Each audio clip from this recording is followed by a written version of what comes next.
Welcome everyone to Chan's the Man Apologetics. Boy, we got a great show tonight, and this is one of those where I absolutely am passionate about because it has to do with a topic that teenagers are very interested in, and I would say that that has to do with the topic of love, sex, and dating. I want to start off by telling a story that there was a man who loved to travel the world, and this man was an outdoorsman, and he liked taking pictures, and he loved wildlife. And one of his favorite places to visit was Africa. And there's one time where he goes and he's doing some sightseeing and going on safari, and his tour guide is kind of showing him some things, and he's getting some really good pictures. And then they've been doing this for quite a while, and all of a sudden his tour guide says, "Hey, I got an idea. There is a sidewalk cafe that's not far from here. Why don't we go and let's have lunch, and we can rest, and then later on we can continue the safari." And the guy said, "Okay, that's a great idea." So they go to this sidewalk cafe in this remote village, and there's other people there. They're sitting around, they're enjoying their dinner. And there's a lot of conversation. And then all of a sudden, a Nile crocodile comes out of the river and grabs one of the patrons and begins pulling him in the river. The man jumps up and he grabs the other end of the individual, and he's having this tug of war with the crocodile, and he's yelling, "Help, help." And his tour guide says, "Shh, be quiet. It's impolite to talk about crocodiles." He's like, "What?" And he's continuing pulling, and the crocodile's winning. And finally, the crocodile takes the man under, and the man yells for help. And he's like, "Why didn't anybody help me?" And the tour guide says, "Shh, it's impolite to talk about crocodiles." And as the man looks around, he notices that there are other people sitting around that restaurant that have arms missing, have legs missing, they have bite marks out of them, and they're wounded. But in that culture, it's impolite to talk about crocodiles. Many of our students have been hurt by the crocodile of sexual immorality. The church doesn't talk about it enough. And the church and the parents and the youth pastors must talk about it. I like to ask my kids what a fireplace is made out of. Now, when you think about this, a fireplace is made out of brick, it's made out of stone, it's made out of rock and concrete and steel, and it's not made out of cardboard or plastic, because if what's in the fireplace gets out of the fireplace, there might not be anything left standing. So as long as that fire is in the fireplace, then it provides warmth and comfort and light to everybody around it for them to enjoy. Well, marriage is like that fireplace, and sex is like the fire.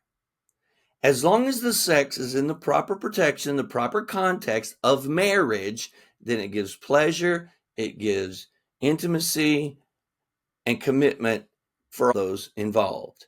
But what happens in our culture, especially amongst teenagers, is they have lit the fire without building the fireplace.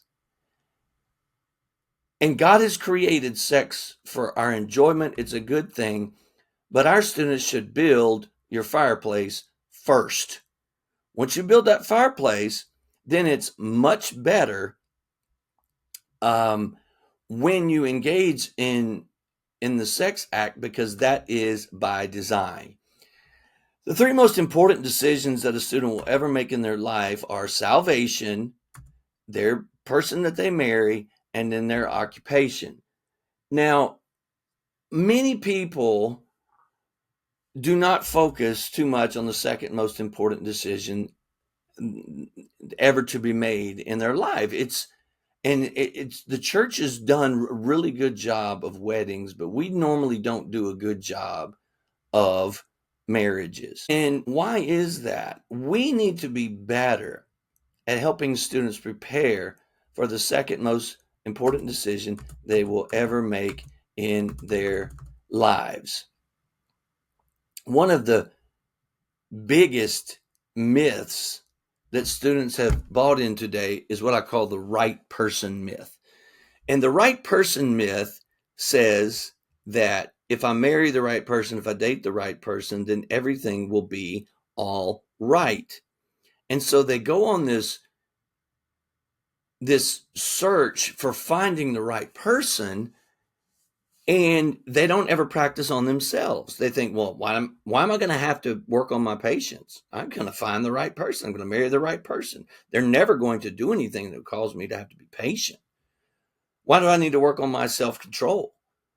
I'm going to marry the right person. And when I find the right person, they're never going to do anything that is going to cause me to have to practice self-control. That is a myth. It's not true, because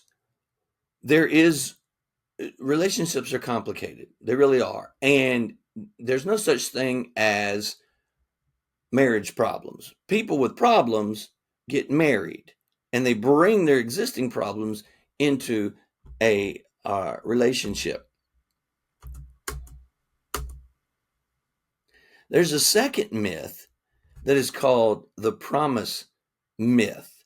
Now, the promise myth says that you can promise your way into a successful relationship. And it's defined like this: a promise replaces the need for preparation. That couldn't be further from the truth. If you had a college coach that was looking at an athlete, he would not take a promise over preparation. He wants to know what this athlete has been doing to prepare to get better. You see, you don't promise to do well in sports, you prepare to do well in sports. You don't promise to finish in the race with a good time, you prepare to finish in the race with a good time. You don't promise to do well on a test, you prepare to do well on a test. You don't promise to have a successful relationship with your spouse, you prepare to have a successful relationship with your spouse. It is hard to do that. And you have to start now. What happens when you make a promise and that promise does not make you capable? It only makes you accountable. And when you're accountable but not capable, you are miserable. So instead of finding the right person, I challenge students to become the right person. When you work on your becoming, you are putting another brick in your fireplace. The Bible doesn't tell us a lot about how to choose a spouse. There's no really formula for what we should be doing to finding the right person. But the Bible is full of commands on becoming the right person. And I challenge students that there are 3 habits that they can quick start right now to become the right person. They can start this today.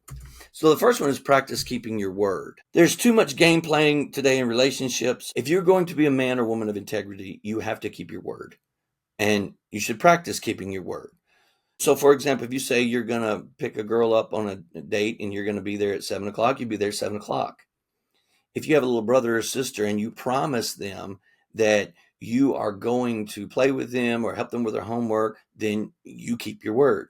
If you tell your parents that you're going to take out the trash when you're supposed to, then you practice keeping your word. And when you practice keeping your word before marriage, you'll continue to keep your word after marriage.